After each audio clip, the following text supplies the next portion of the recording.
well, 2 years, you recorded 40 songs. Yeah. How do you keep the same feeling in the album and in the songs? Is it hard, or is it? Because I can imagine the song that you wrote 2 years ago and then the last song, maybe they differ a little bit because of all the. No, it's not like that, because if you've been in a band for like 10 years together, it's amazing things happen.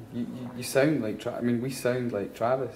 So it doesn't really come into it. And it's not a deliberate thing.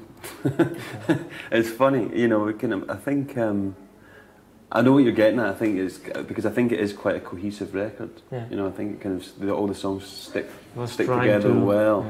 Yeah. And it is interesting that they were done over that period of time. Although, you know, people have been saying it's a very eclectic record, and it's kind of, you know, it's got kind of bits of everything to it. But I think it's funny. When we got the track listing together, we went away and listened to all the songs that we'd recorded, and then emailed each other with kind of potential running orders. And you know, out of 40 songs, you could, as I said earlier, you could make an infinite number of different records from those songs, with running orders and everything else. But actually, the 4 track listings that came through had 8 or 9 songs in common, which is quite good. You know, you think, oh, right, well, that's the main songs. That's the big songs, and then it's just a matter of slotting in like the other 2 or 3 songs that just make it feel like a record and feel kind of like a nice journey. And, you know, that's the connective tissue, and I think it seemed to happen quite easily. What song did you want to include that you had to work for and that wasn't on his list? I had New Amsterdam was a song I wanted to get on, and no one else wanted it to go on. Why? And why?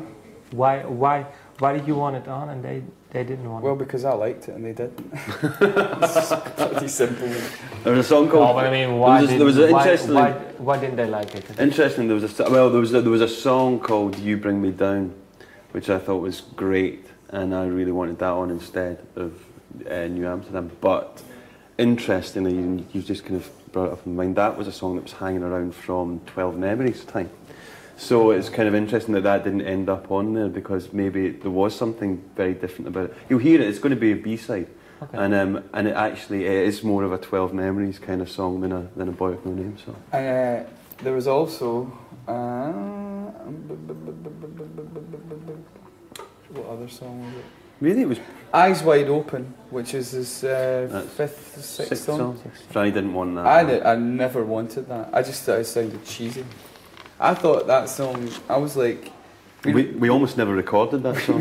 we rehearsed that in rehearsal rooms, and our drummer Neil was like, that's brilliant, we've got to record that.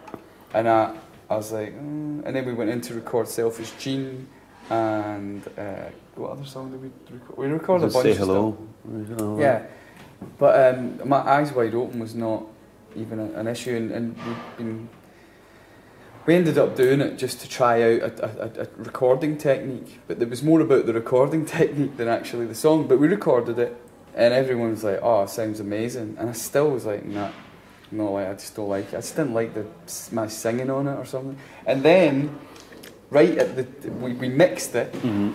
It sounded great, and even then I was like, "Oops, shit, that's just falling out my pocket." No problem. Even then, at the point of mixing, I was like.